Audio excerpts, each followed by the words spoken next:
Bismillahirrahmanirrahim. Assalamualaikum warahmatullahi wabarakatuh. Alhamdulillahi rabbil alamin. Allahumma salli ala Sayyidina Muhammad. Yang Allah muliakan para jemaah musalla ziyadatul iman yang dirahmati Allah. InsyaAllah malam yang berbahagia ini kita interaktif. Sebelumnya mari sama-sama kita membacakan ulumul Quran alin Nabi Muhammadin sallallahu alaihi wasallam ya Rasulullah wa ala azwajihi wa alihi wa ahli baitihi wa dhurriyyatihi ajma'in wal awliya'i was salihin wal anbiya'i wal mursalin wal malaikatil muqarrabin ولآبائنا ولأمهاتنا ولجدنا ولجداتنا ولأساتذتنا ولمعلمنا ولمشايخنا ولجميع المسلمين والمسلمات والمؤمنين والمؤمنات الأحياء منهم والأموات خصوصا للفضيلة شيخ الإمام العامة ابن قدامة ولشيخ الإمام ابن قدامة المقدسي والإمام ابن خلدون وللشيخ محمد زكي إبراهيم الشاذلي وللشيخ الإمام محمد بهاء الدين النقشبندي وأبو حسن الشيخ أبو حسن السنزني والإمام الغازالي ونفعنا بهم والمسلمين بعلومهم وبعلوم جميع العلماء آمين يا الله. Ya Allah ya Tuhan kami, berilah keberkahan kepada kami di dalam majelis ilmu ini. Kiranya bermanfaat kepada kami, keluarga, anak maupun keturunan kami.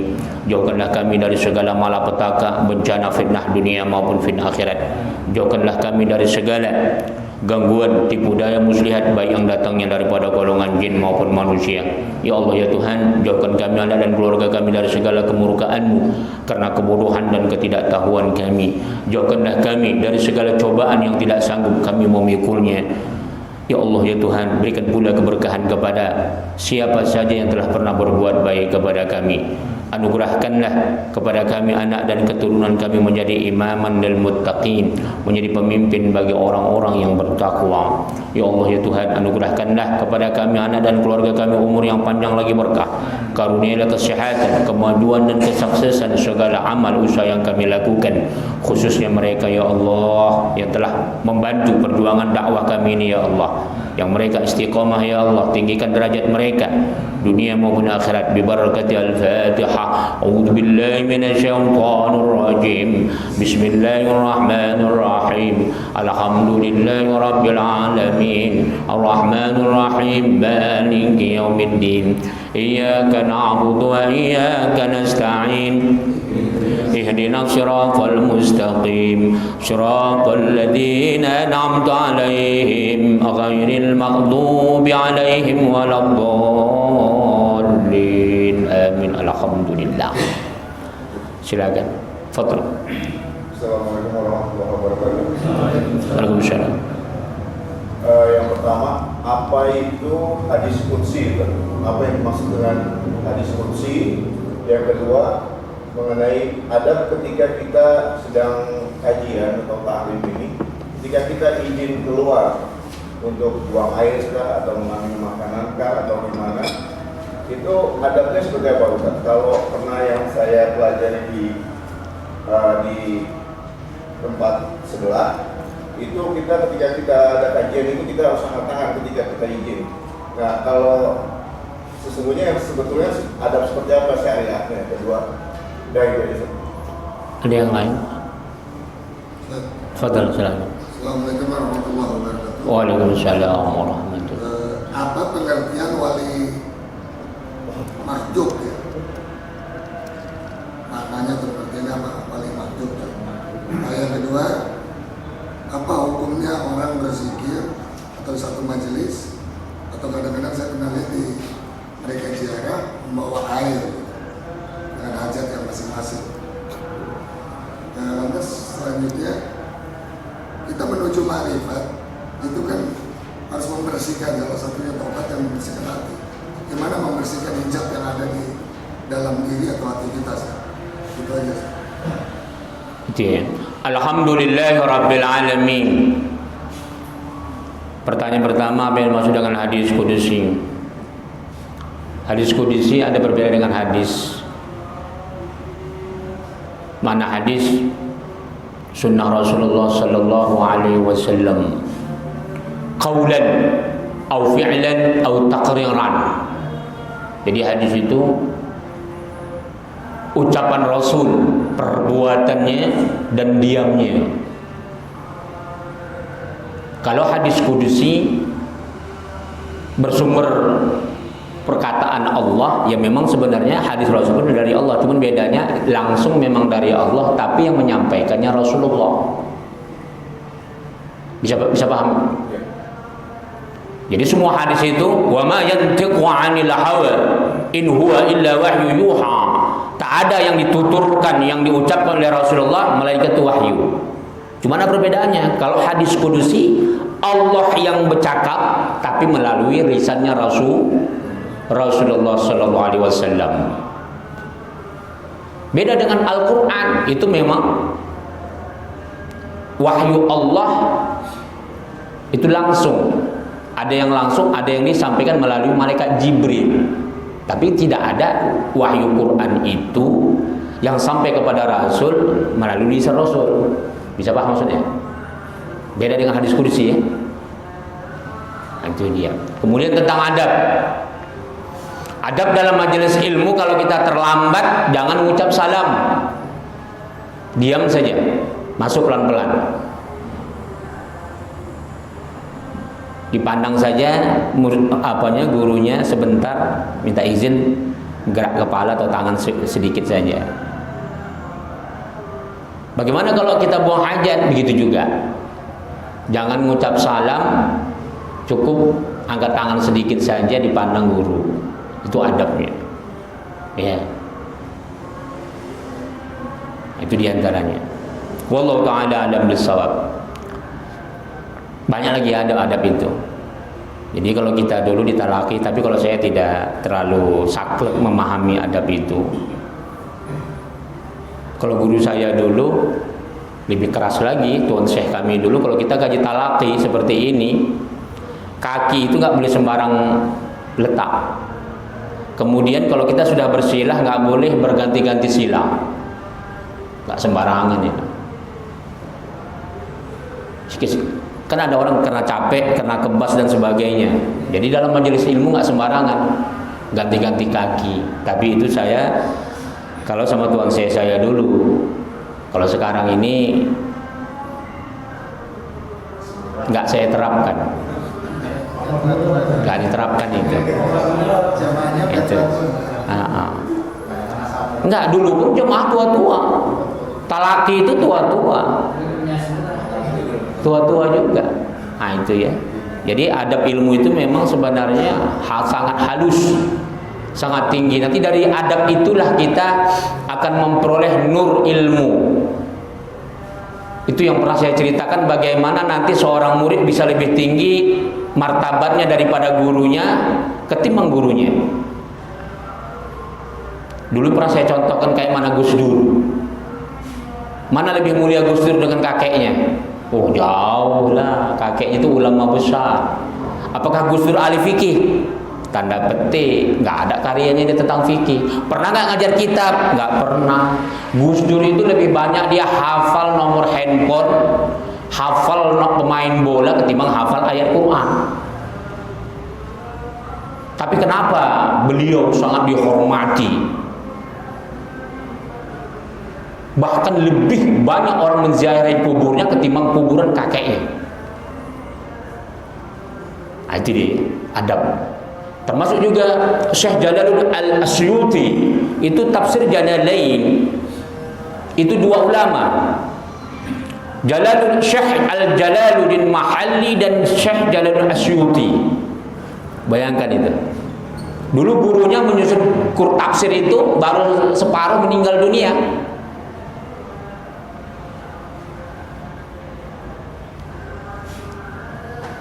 Akhirnya diteruskan oleh muridnya. Itulah Syekh Jalaluddin Asyuti. Tapi martabat Jalaluddin Asyuti bukan berarti lebih pintar dari gurunya. Tapi semua ulama menyaksikan beliau wali Allah. Beliau karyanya lebih daripada 700 kitab. La ilaha illallah. Banyak lagi ya. Kita katakanlah Imam Syafi'i, kita katakanlah Imam Malik. Coba, saya mau tanya, Syekh Abdul Qadir Jailani siapa yang ini? Nggak kenal, namanya kenal semua. Coba, ini muridnya. Mana lebih banyak karya Ibnu Qudamah ketimbang Syekh Abdul Qadir Jailani? Lebih banyak muridnya kan? Tapi dari segi kemuliaan adabnya, gurunya lebih dikenal. Dari segi karyanya, muridnya lebih banyak. Subhanallah. Ini Pak, primer ini, 15 jilid. Muridnya pun wali Allah, tapi martabat gurunya lebih dikenal. Tapi dari segi karya, muridnya lebih dikenal. Nah, itu tergantung adab kita. Tergantung adab. Ada orang duduk dalam majelis ilmu hatinya kering, nggak ada ta'zim sama guru, nggak ada ta'zim sama majelis ilmu. Dia nganggap biasa saja, biasa saja. Malah dia lebih betah mungkin kalau dia kebiasaannya nonton TV, dia pergi jalan-jalan, itu lebih dia cintai jalan-jalan daripada duduk majelis ilmu. Ini biasanya sampai mati nggak berkah ilmunya, percaya nggak? Kalau ada orang lebih cinta hatinya traveling daripada duduk di majelis ilmu, berapa tahun pun dia duduk di majelis ilmu, tak berkesan ilmunya. Jadi memang adab ilmu ini. Makanya semua kitab-kitab itu, kitab-kitab fikih, walaupun nggak semua, tapi rata-rata tetap ada mencantumkan macam mana adab talabul ilm, adab-adab menuntut ilmu, supaya jangan sia-sia menggaji ilmu. Itu dia ya. Jadi makanya walaupun pahit kita mendengar ucapan guru, jangan sampai kita timbul kebencian. Kalau kita pahit mau kita terima. Tuan saya maaf ya, mengharamkan rokok. Dia nguris berbahasa Arab, satu buku berbahasa Arab semua. Padahal gurunya beliau, Syekh Yasin Al-Fadani, itu musnidud dunia. Fadani itu Padang Pak. Cuma dia lahir di Mekah, ayahnya orang Padang. Syekh Yasin Al-Fadani, musnidud dunia, ngajar Pak, merokok. Itu muridnya itu orang-orang Arab banyak. Bahkan guru saya, mufti, mantan mufti Mesir, Profesor Dr. Ali Jum'ah, silahkan googling nanti di YouTube. Di googling dia atau di YouTube pun bisa di search. Syekh Ali Jum'ah, kayak mana keilmuan beliau. Udah, beliau pun dapat sanad daripada Syekh Yasin Al-Fadani. Saya dapat sanad Sahih Muslim dari guru saya Syekh Ali Jum'ah, dan saya juga mendapat daripada Syekh Nurul Al-Banjari Al-Makki yang saya sebut, dia menulis tentang rokok haram, dan bersambung sanadnya dengan Syekh Yasin Al-Fadani terus ke atas. Hadis musalsal, ini saya tambahan daripada hadis qudsi ya. Hadis musalsal itu hadis yang diriwayatkan walaupun martabatnya ada hadis musalsal itu sahih, ada marfu, ada mauquf, ada dhaif. Udah. Itu langsung bersambung dari Rasulullah sampai sekarang ini, sampai ke kita. Nah, jadi nanti ada hadis musalsal itu tersusun satu kitab. Itu kita langsung sampaikan kepada murid kita. Jadi saya mendapat hadis musalsal langsung dari guru saya Tuan Syekh Nurul Al-Banjari Al-Marbu Al-Banjari Al-Makki. Sekarang bisa dicari, beliau masih hidup. Beliau bersama kepada Syekh Hasan Al-Fadani terus sampai kepada Rasulullah sallallahu alaihi wasallam. Jadi hadis kudusi, hadis kudusi, hadis musalsal, ya harus tahu itu. Itu keberkahan. Begitu juga al-awwal wal awakhir, al-asanid al-awwal wal awakhir, sanad kitab yang kita kaji, tafsir Jalalain itu sanadnya bersambung langsung sampai muallifnya, pengarangnya sampai ke kita. Begitu juga hadis Sahih Muslim, hadis Sahih Bukhari, dari Imam Bukhari, dari Imam Muslim sampai ke kita. Bersambung sanadnya. Begitu juga kitab-kitab yang lain, termasuk kitab termasuk kitab Ar-Risalah, termasuk kitab, ada bukunya. Sudah tersusun nama-nama kitab yang bersambung sanadnya dari pengarangnya sampai ke kita, muridnya. Jadi itu semua adalah diperoleh dari adab-adab kita dalam menuntut ilmu. Kemudian pertanyaan berikutnya, apa itu wali majdum? Jadi banyak ya kategori waliullah. Dulu bisa dilihat di YouTube-nya lagi ya. Saya sering mengulang-ulang tentang apa namanya para wali. Jadi wali majdum itu nggak bisa diketahui oleh orang biasa. Orangnya itu seperti keadaan dia ada seperti tidak ada. Kita menganggap remeh sama dia. Dia dia ada duduk di sini atau nggak ada, kita nggak menganggap, biasa saja. Kita meremehkan ya. Bahkan dia kadang-kadang seperti gila. Coba tiba-tiba dia sholat sama kita berjemaah, kainnya compang-camping.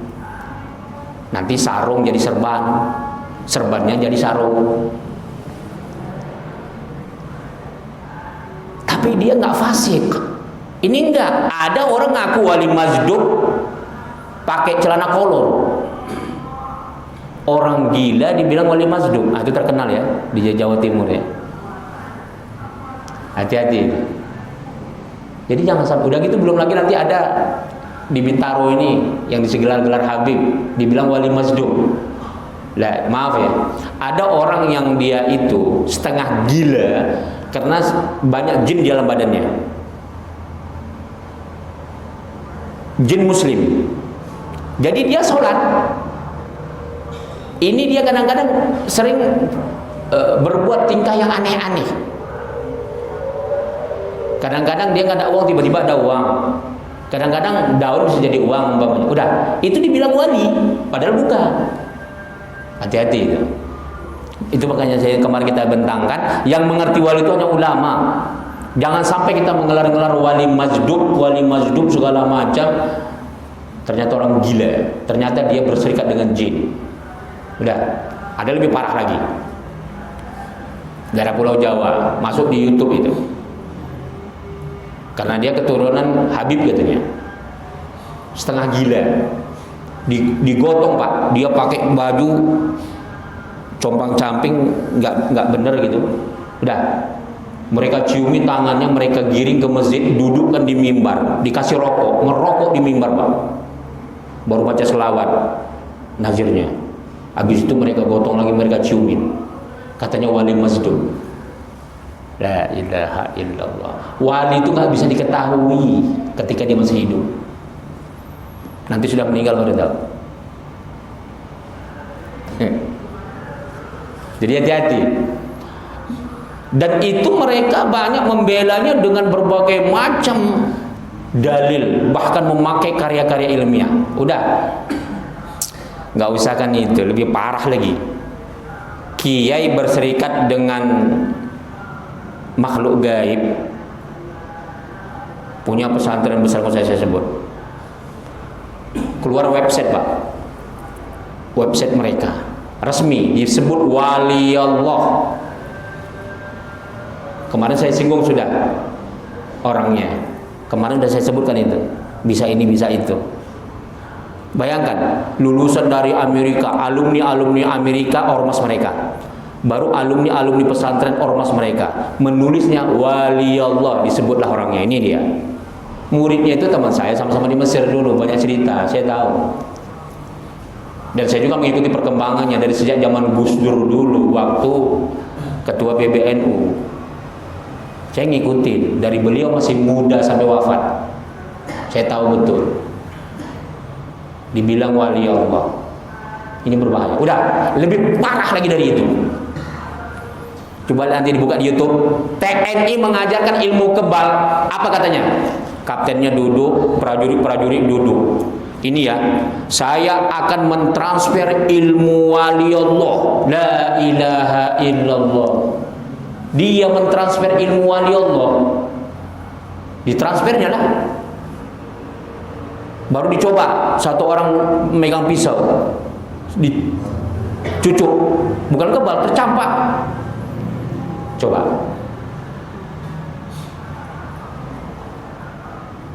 Bisa ilmu wali Allah ditransfer sama orang TNI. La ilaha illallah. Sedangkan ulama nggak bisa mewarisi karomah. Yang wali karomah seseorang itu langsung Allah sama dia. Tidak bisa. Allah telah kasih karomah. Contoh, Allah kasih rezeki karomah sama saya transfer sama bapak transfer sama orang lain. Itu jual babi namanya itu. Saya jual babi, Pak, sama ini bisa. Baru bapak jual babi saya sama yang lain. Terlalu keji di Indonesia mengkait-kaitkan wali Allah dengan ilmu setan. Terlalu keji. Terus terang saya bilang, jadi darah tinggi saya naik bukan gara-gara ini, Pak. Menengok peristiwa seperti itu yang sangat melampaui batas. Udah. Allah banyak. Jadi saya malas saya bahas masalah seperti itu karena udah terlalu banyak kali. Iya. La ilaha illallah, mengerikan. Jemaah kita pun ada gitu, ngakunya katanya ilmu wali Allah, belajar di pesantren, ada jemaah kita. Ada. Dulu saya di pesantren belajar ilmu kanuragan dari apa katanya warisan wali Allah. Astagfirullahalazim, ya Allah.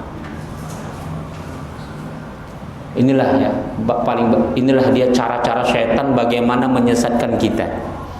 Jadi kalau menyesatkan orang ilmu hitam, Pak, itu nggak susah. Disuruhnya kita bunuh orang, potong darah ayam, ditampung dan sebagainya. Itu ciri-ciri ilmu hitam. Menzinahin istri orang dan sebagainya. Kalau tumbal ilmu yang bercampur dengan agama, itu dia nggak akan itu yang diminta, tapi dengan zikir. Bapak disuruh zikir sekian ribu kali, tapi bukan karena Allah. Sebut mbah ini, mbah itu. Sebelum berzikir, Anda harus minum air yang sudah dimantra-mantra, dimandikan dengan air bunga dan sebagainya. Sama zikirnya, la ilaha illallah.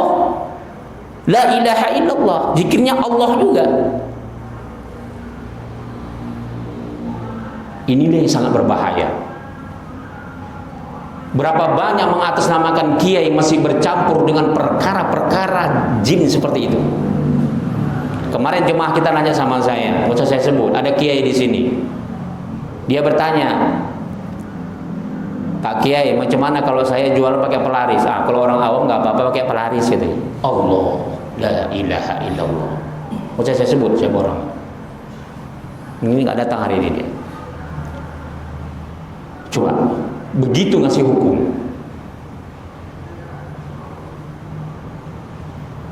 Jadi di Indonesia ini mengerikan kalau perkara-perkara mistik bercampur dengan agama kemudian dilabelin wali Allah.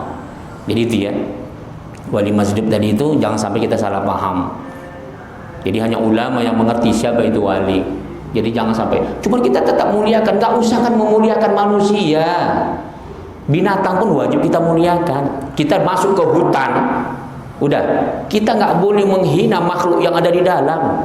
Walaupun makhluk di dalam itu ada yang tidak berakidah, kita katakanlah jin kafir, nggak boleh. Tetap kita mengatakan assalamualaikum. Kalau kita yakin di situ nggak ada yang muslim, assalamu alaina wa alainas salam. Pasti dia menghormati kita. Begitu, nggak perlu kita sembah-sembah, kita bakar kemenyan dan sebagainya supaya kita selamat dalam hutan. Maaf saya, lama saya keliling hutan, Pak. Dari kecil saya sudah, itu Gunung Sibaya itu di samping puncak saya, Pak. Tengah malam berjalan sama teman-teman.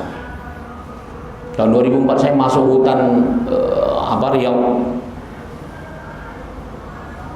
di Minas, hampir 2 jam di dalam hutan aja, Pak. 2 jam lebih. Naik motor, Pak. Itu kalau seandainya Allah takdirkan mati motor itu nggak tahu terjadi apa tengah hutan. Tak tahu saya. Jadi syaratnya hanya kita mengingat sama Allah. Kemanapun kita, insya Allah selamat. Itu dia ya. Jadi nggak usah kita sembah-sembah, nggak usah kita turutin kehendak-kehendak mereka.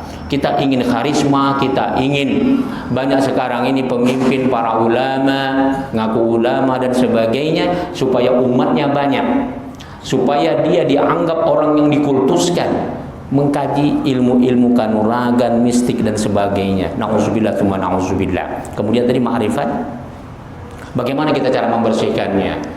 Ya enggak, cara membersihkan itu susah, tapi kita terus mujahadah. Bagaimana kita bisa mencapai ma'rifat tadi? Ma'rifat. Bagaimana hak batin kita bisa yakin dengan Allah? Tazkiyatun nafs, selalu kita membersihkan hati kita. Itu yang selalu kita ulang-ulang. Seandainya orang lain buruk sangka sama kita, contoh, maaf ya, ini Pak, saya ngajarkan seperti yang baru saya cakap dari awal sampai kemarin. Itu banyak yang benci Pak, banyak yang benci, banyak. Ini dengar orang banyak yang nggak suka. Jadi bagaimana kita bisa tazkiyatun nafs? Seandainya pun kita dihina orang, sabar, sabar kita. Terus kita latih kebencian-kebencian orang, cukup kita munajatkan kepada Allah, minta sama Tuhan. Kemudian tasfiyatun al-musaffiyul qalb, membersihkan hati. Ini berat, tapi terus mujahadah, jihad. Jadi jihad itu bukan mengangkat pedang semata-mata. Itu sama, kalau untuk negara kita tidak ada lagi sekarang ini ya, untuk saat ini masih koma, nggak tahu ke depannya. Untuk saat ini, selagi undang-undang kita kuat, negara kita sudah berdaulat kuat, itu tidak ada. Jadi jihad kita apa? Jihad kita membersihkan roh, an-nafs, roh kita. Jadi martabat roh kita tadi macam mana? Jangan sampai menjadi apa namanya, an-nafsul hayawaniyah, ruh kebinatangan. Bisa enggak menjadi an-nafsul mutmainnah atau nafsul lawamah umpamanya? Jadi kalau kita silap, istighfar. Nafsul amarah, itu bercampur. Dia kadang-kadang berbuat baik, kadang dia maksiat. Jadi penting kita terus istighfar atas kesalahan kita. Jadi tantangan kita besar. Berapa bulan yang lalu saya sudah kasih, berapa minggu yang lalu saya pernah memberikan sebuah gambaran tantangan kita menghadapi orang-orang di luar kita. Sekarang mereka cinta, tapi belum tentu besok, terutama apalagi kita mendakwahkan kebenaran. Terbukti yang saya ucapkan beberapa minggu yang lalu, baru beberapa hari saya posting tentang masalah lebih bagus membela pelacur yang menghina ulama ketimbang ulama yang menghina pelacur. Udah, orang-orang yang sayang sama saya, yang fanatik dengan yang mereka bela, itu banyak yang benci. Begitulah kita. Itulah tantangan kita.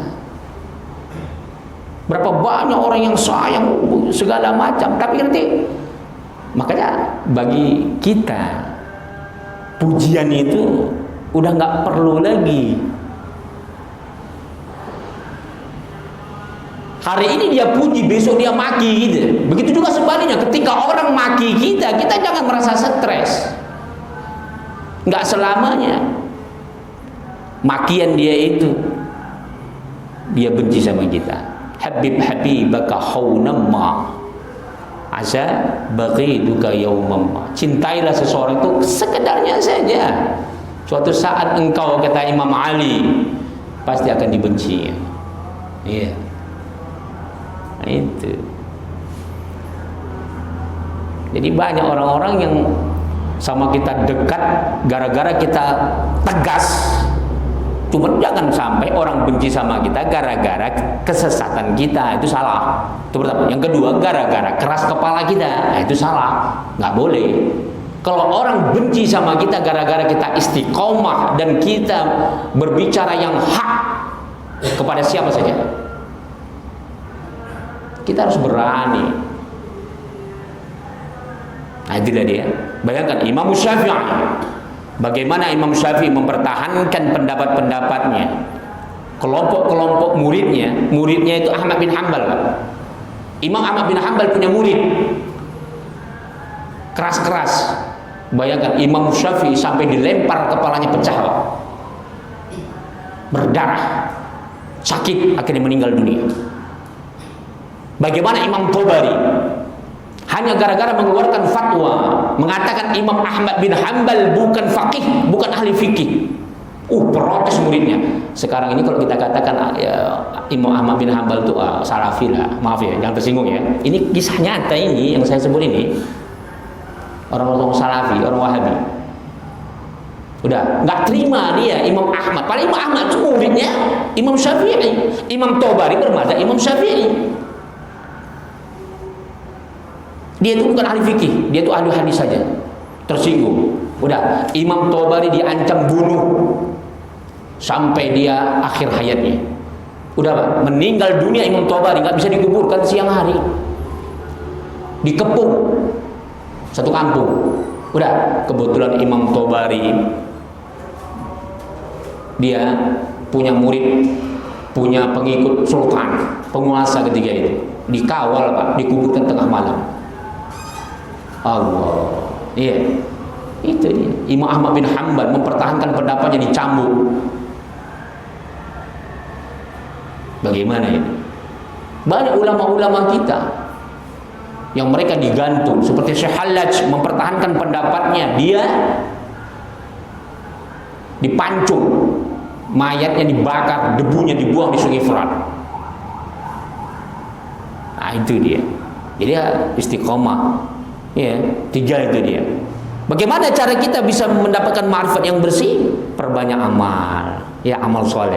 Jangan amal soleh zikirnya banyak, yang wajib tinggal, ini salah. Ya, sholatnya dulu, perkuat, baru amal soleh. Jadi 3 saja, kuncinya 3. Bagaimana ma'rifat kita bisa semakin bersih, semakin baik. Amal soleh membersihkan ruh kita, jiwa kita. Kemudian yang terakhir membersihkan hati kita. Itu berat memang. Kadang-kadang kita mampu membersihkan hati kita sama orang lain, tapi sama keluarga nggak bisa. Sebaliknya, dengan keluarga kita hati kita bisa bersih, tapi sama tetangga nggak bisa. Nah, itu dia. Kemudian hati kita bisa bersih, tapi keluarga kita busuk hatinya, busuk lisannya, kita diam saja. Hati-hati itu. Iya kan?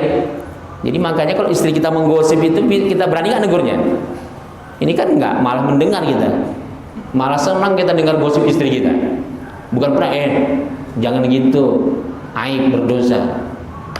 Udah, gak usah ceritain aib orang. Ini enggak, kayak mana tadi? Jadi 1 jengkal jadi bertambah 1 meter. Dari 1 meter, udahlah. Berapa banyak yang duduk taklim di sini? Bukan di sini, maksud saya di sana lah.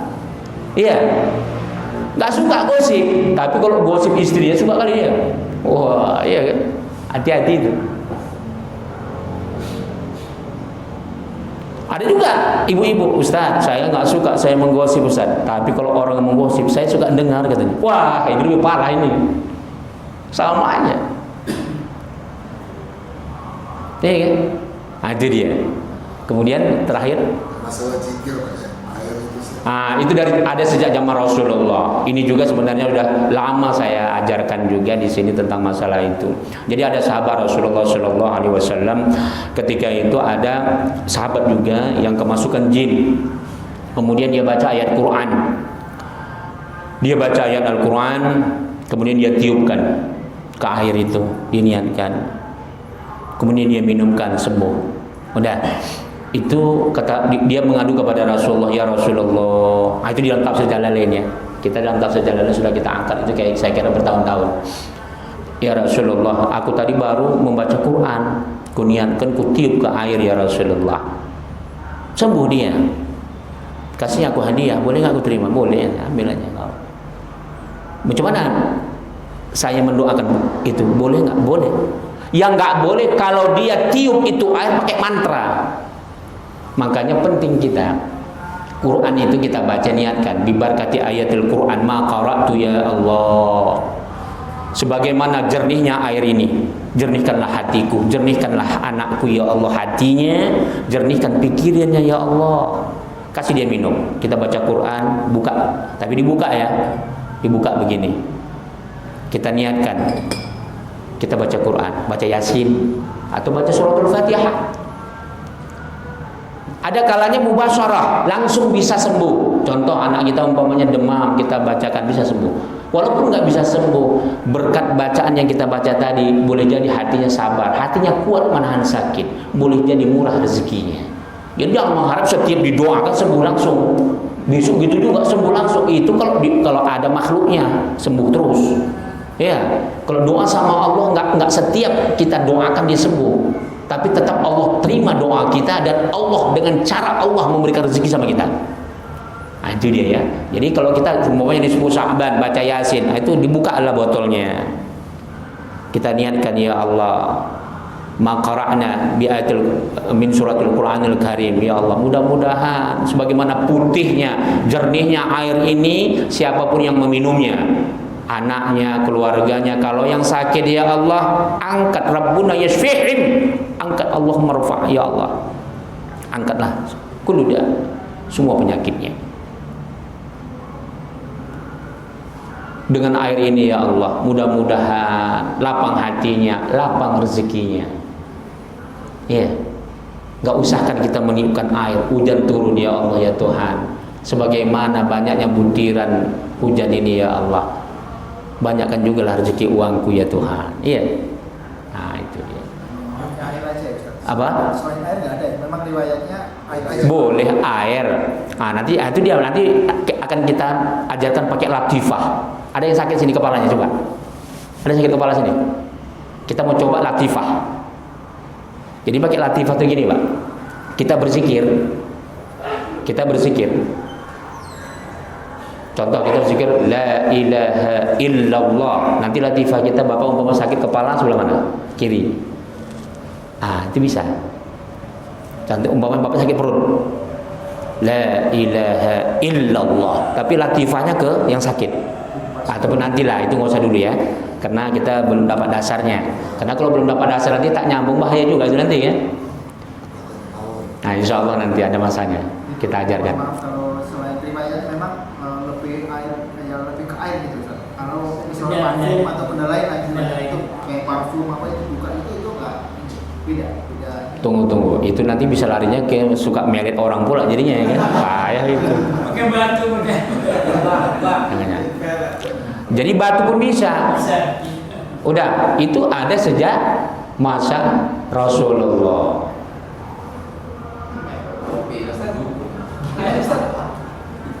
Wa ma ramaita walakinnallaha rama.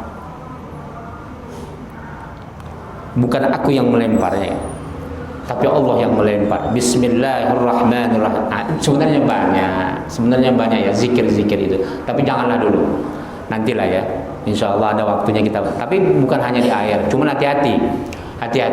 Zikir itu memang bisa kita gunakan untuk apa saja. Bahkan memang untuk mengikat hati seorang wanita. Iya. Mana tahu Bapak mau kawin lagi, bisa. Tapi ingat, hati-hati. Jangan gunakan zikir itu untuk perkara dunia dulu. Itu makanya penting kita punya benteng diri. Zikir yang wirid, yang terus istiqomah, itu dulu ditanamkan sama kita, nggak pernah lepas. Ketika dia sudah jadi nur sama badan kita, yang kita istiqomah nggak pernah lepas. Ketika nanti Bapak besok, lusa, setahun akan datang mendapat masalah, nanti akan keluar nanti dari ilham dari Allah. Oh, ini dia manfaatnya. Begitu dia. Ketika dicuri orang dan sebagainya, ketika ditipu orang dan sebagainya, begitu ya. Jadi, tapi jangan semata-mata karena dunia. Jadi kalau ulama-ulama itu mengajarkan doa kepada muridnya itu memang untuk dunia. Kalau untuk dirinya enggak. Contoh doa supaya duit banyak. Itu saya seumur hidup paling-paling hanya untuk ngasih orang. Tapi kalau untuk kita itu belum pernah terpikir kita untuk berzikir supaya dapat duit. Nah, itu ya. Jadi harus hati-hati, doa dan zikir itu bukan kita untuk gunakan perkara dunia. Cuman untuk orang awam memang kita ngajarkan kadang-kadang iya susah kali diamalkan ini gitu. Supaya dia jangan putus asa. Kan banyak orang kalau orang awam itu ngajinya nggak benar, sholatnya nggak benar. Kalau dia nggak kita kasih doa, takut nanti dia murtad, takut nanti dia pergi ke dukun, takut dia pergi kemana-mana. Nanti kita kasih doa. Itu dia ya. Wallahu ta'ala alam bisawab. Silakan tanya. Ada itu cenderung susah memang usul donasi air bagaimana Ustaz? Apa masing-masing jemaah apa air nggak itu? Apa di Indonesia aja gitu? Enggak. Jadi di mana-mana seluruh dunia ulama-ulama saleh itu selalu jadi gini. Air itu kita tiupkan membaca ayat-ayat Al-Qur'an, kita niatkan ya Allah bibarkati ma qara'tu, apa yang kubaca. Mudah-mudahan air ini ya Allah bisa menyembuhkan sakitnya. Biiznillah, dengan izin Allah. Bukan air itu menyembuhkannya. Begitu. Udah, itu sudah ada sejak zaman Rasulullah dan ulama-ulama kita gitu. Makanya jangan hati-hati, ada orang dia nggak mau pakai air, pakai tangan. Perempuan sakit dipegangnya itu haram. Jadi ciri-ciri orang yang punya badannya, punya khadam, dia menyembuhkan langsung dia pegang.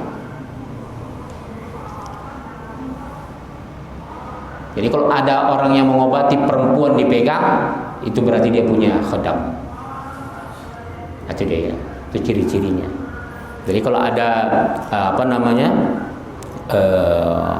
ruqyah itu sebenarnya untuk orang awam, ruqyah itu.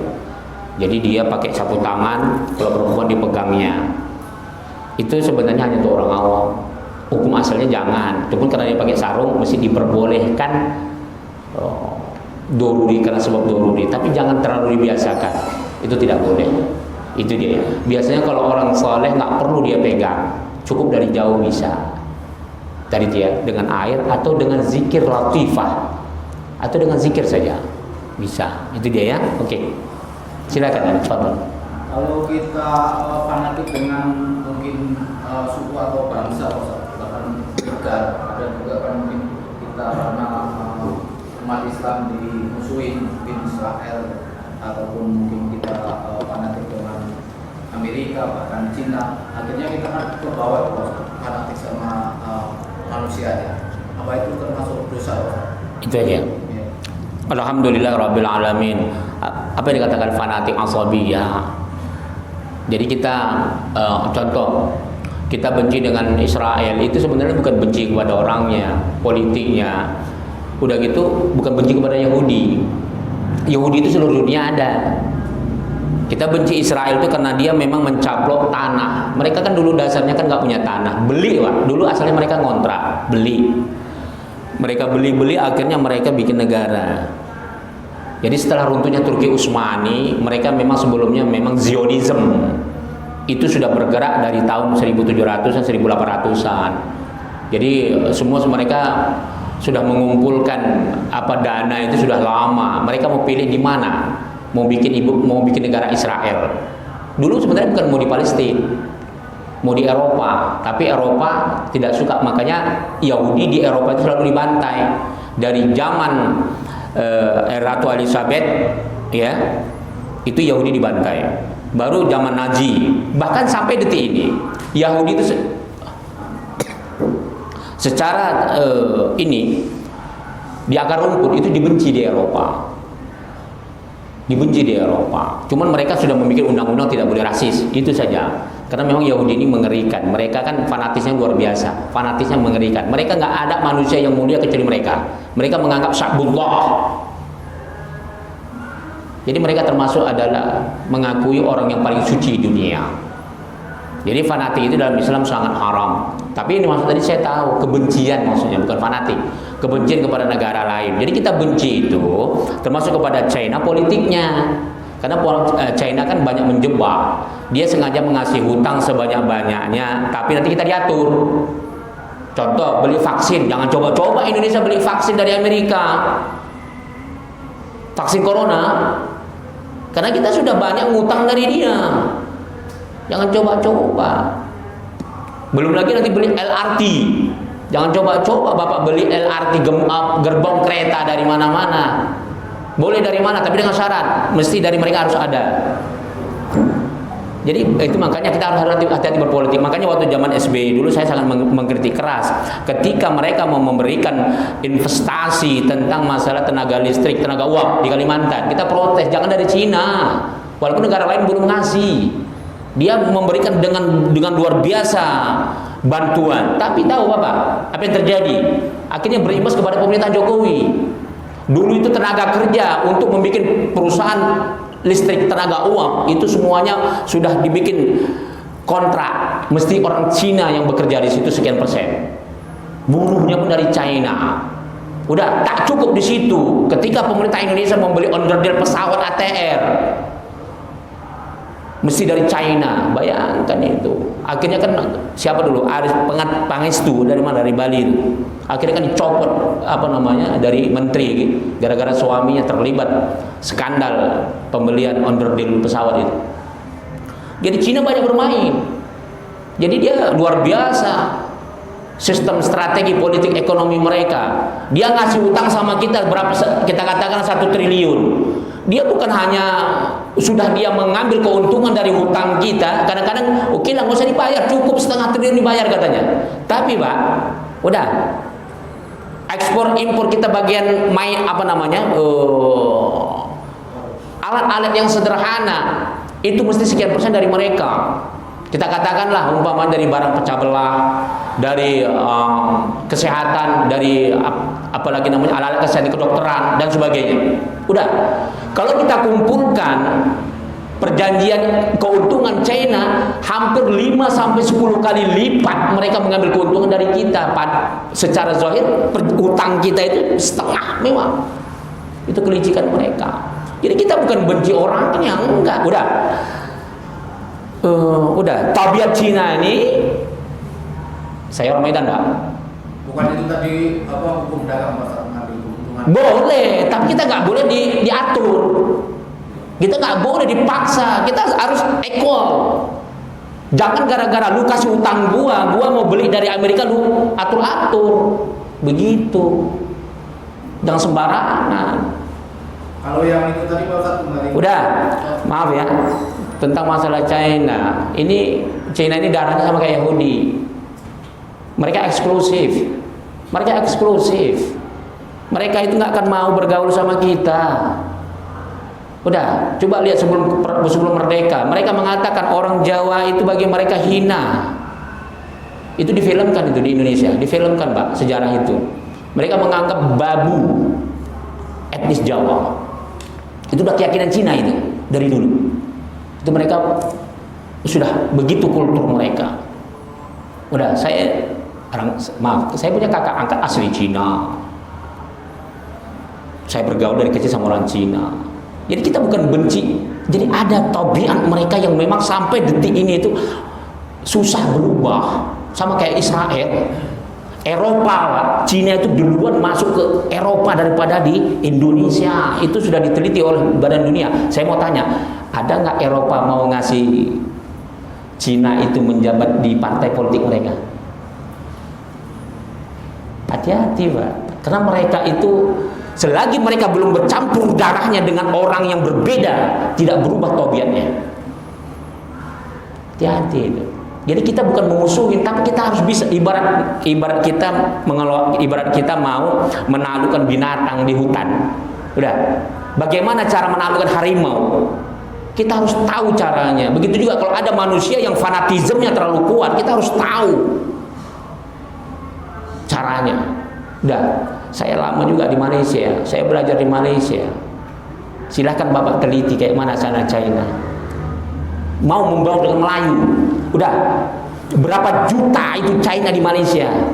Coba suruh buka dia setiap hari nonton TV. Mau dia nengok acara Melayu ditontonnya. Mau dia nengok acara Malaysia. Rata-rata mereka pakai parabola, mereka lebih suka nengok-nengok acara dari China sana. Udah, saya ngerti orang Cina Medan itu kayak mana. Jadi dari kecil saya udah tahu. Eksklusif sekali, bikin perumahan mereka sendiri. Mana mau dia bergaul sama kita dan sebagainya. Jadi kita bukan benci, cuma kita ingin menjaga keutuhan agar negara kita jangan sampai hancur di kemudian hari. Jadi kita dan kebencian itu jangan pula melampaui batas. Ya, sampai kita membuat berita hoax seolah-olah kita sudah dikuasai oleh Cina. Enggak. Tapi kita harus berhati-hati, jangan keteledoran, itu saja. Ya, jangan sampai kita dijerat pemerintahan ini. Presiden Jokowi 10 tahun megang. Jangan sampai menumpuk utang dari mereka. Nanti generasi kita menjadi presiden mati-matian membayarnya dan terikat perjanjian, dan kita nggak bisa keluar dari itu. Itu yang berbahaya. Sama kayak Mesir, itu punya hutang dengan Israel. Cuman Mesir cerdas, mereka tegas. Meskipun saya punya hutang katanya dengan Amerika, lu nggak sembarangan bisa ngatur-ngatur gua. Indonesia nggak bisa, Pak. Indonesia nggak bisa tegas kayak gitu. Makanya itu. Tapi itu pun Arab banyak sekarang ini nggak bisa berkutik dengan Amerika. Contoh, kita katakan Emirat Arab, kemarin saya ceritakan, kita katakan Saudi. Apa berani Saudi jual minyak ke Rusia? Saya mau tanya, silakan Bapak googling di media internasional. Ada nggak Saudi jual minyak ke Cina? Ke Rusia atau ke China? Berani nggak? Mana berani? Ya kalau 1 liter mungkin. Ya, Cina, Rusia, Korea Utara itu satu kelompok itu. Iran, ini Pak nggak akan bisa ini bersatu dengan negara-negara Sunni ini secara politik ya. Makanya ekspor impor negara-negara Timur Tengah itu terbatas itu ke Iran, iya betul, ke Iran, Korea Utara, ke China, ke Rusia. Ini dedengkotnya Cina sama Rusia ini. Nah, jadi kalau Amerika, makanya kita jangan menyalahkan Saudi kalau dekat dengan Amerika, jangan salahkan, karena memang sudah ada gap perbedaan politik yang tajam. Rusia itu dia cengkram Iran, dia cengkram Rusia. Bagaimana untuk mereka bisa mempertahankan kekuasaannya dalam tekanan Sunni? Sunni pun begitu. Siapa mereka yang supaya jangan dalam tekanan Syiah? Saudi Arabia, makanya dia pegang Amerika dan Eropa. Udah, Eropa itu dia lebih suka kerjasama sama Arab ketimbang sama China. Wah, dia jauh, kita udah cerita politik ya, jauh kali kita. Ya, udah itu aja Pak. Besok lagi lanjut. Nah, insya Allah. Sebenarnya kita cerita hukum ya, kok jadi politik jadinya. Wallahu ta'ala a'lam bis-shawab. Bi barakati al-Fatihah. A'udzu billahi minasyaitonir rajim. Bismillahirrahmanirrahim. Alhamdulillahi rabbil alamin arrahmanir rahim maliki yaumiddin. Iyyaka na'budu wa iyyaka nasta'in. Ihdinas siratal mustaqim. Shiratal ladzina an'amta 'alaihim ghairil maghdubi 'alaihim waladdallin. A'udzu billahi rajim. Bismillahirrahmanirrahim. Allahumma ij'al hadzal majlis barakatan wa mubarakah wa ba'id alaina fitnatan minad dunya wal akhirah walhamdulillahi rabbil alamin.